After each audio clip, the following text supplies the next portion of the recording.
অভ্যাস যাহা করা হয় স্বভাব তাহা হয়ে যায়। অভ্যাস যাহা করা হয় স্বভাব তাহা হয়ে যায়। স্বভাবের বিরুদ্ধে কেউ কিছু বললে শত্রুতাকে মনে হয়। স্বভাবের বিরুদ্ধে কেউ কিছু বললে শত্রুতাকে মনে হয়।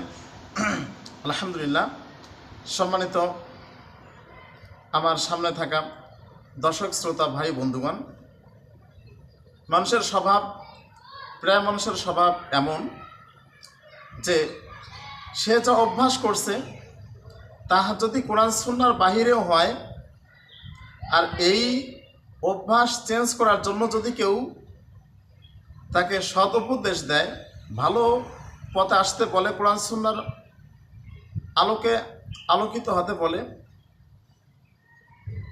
তখন সে উপদেশটাকে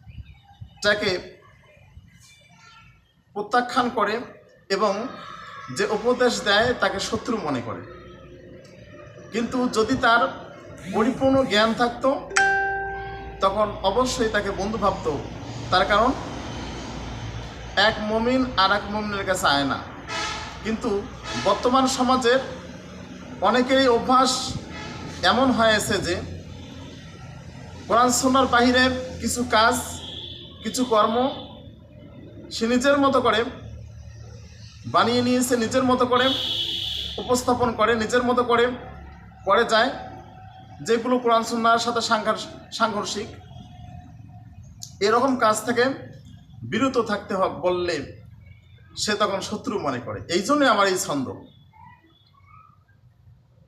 অভ্যাস যাহা করা হয় স্বভাব তাহা হয়ে যায়। অভ্যাস যাহা করা হয় স্বভাব তাহা হয়ে যায়।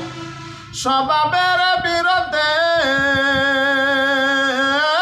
কেউ কিছু বললে শত্রুতাকে মনে হয়। স্বভাবের বিরুদ্ধে